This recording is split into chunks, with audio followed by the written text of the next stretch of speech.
Bola tin was a popular game played by children living in the kampongs using simple materials they can find at home. Bola means ball in Malay, while tin refers to the condensed milk tin cans commonly used in this game. First, 10 empty tin cans are stacked to form a pyramid. Players are then split into two teams, rebuilders and destroyers. Destroyers stand behind a line a distance away to try and knock down the tin cans with a ball. Once the pyramid is entirely destroyed, both teams scramble for the ball. To win, the destroyers must strike the rebuilders with the ball before the pyramid is rebuilt. The rebuilders win if they manage to rebuild the pyramid without all their team members getting struck by the ball. In this tutorial, we'll teach you how to get creative and design your own Bola tin game using simple printmaking techniques. Let's begin!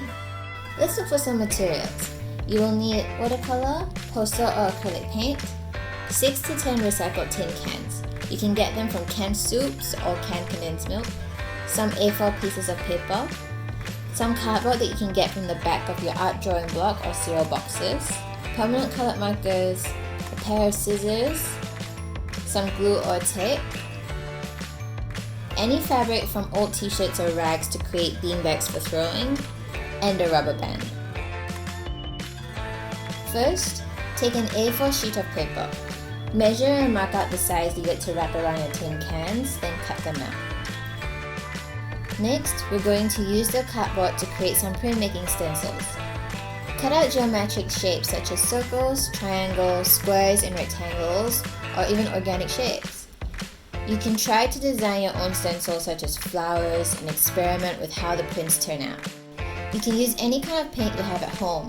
This will work well with watercolor, poster, or acrylic paint. Use your brush to paint a color on your stencil and print it on your paper.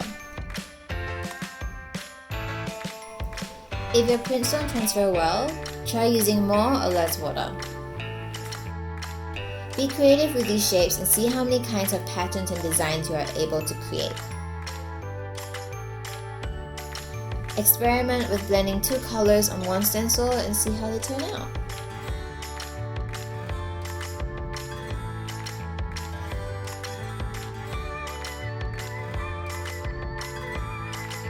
After printing, let the paper dry completely before using a permanent marker to add details onto your prints.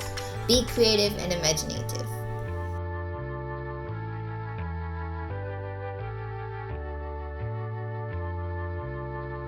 You can also add your finishing touches by adding splatters or patterns.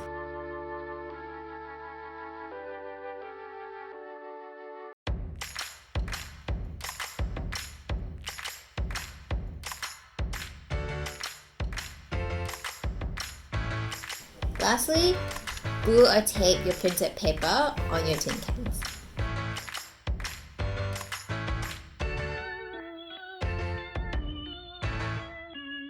Now let's make your beanbag. Get a rubber band and a piece of fabric from any old t-shirts or rags that you have at home. Cut a big square and stuff any remaining scraps of fabric in the middle. Tie it all up with a rubber band and your beanbag is complete.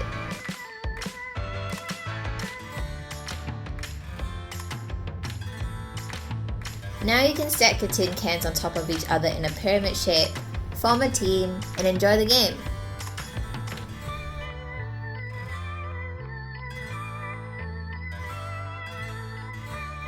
We hope you've enjoyed being a creative toy maker. So far we've shared how to create a parachute soldier toy, hoop throwing game, rocking horse, and Bola tins. Take a photo of your completed craft or a video of the fun times you've had with your family. We would love to see them, so remember to tag us on social media with the following tags. Visit our website for other resources and activities. We hope to see you at the museum soon.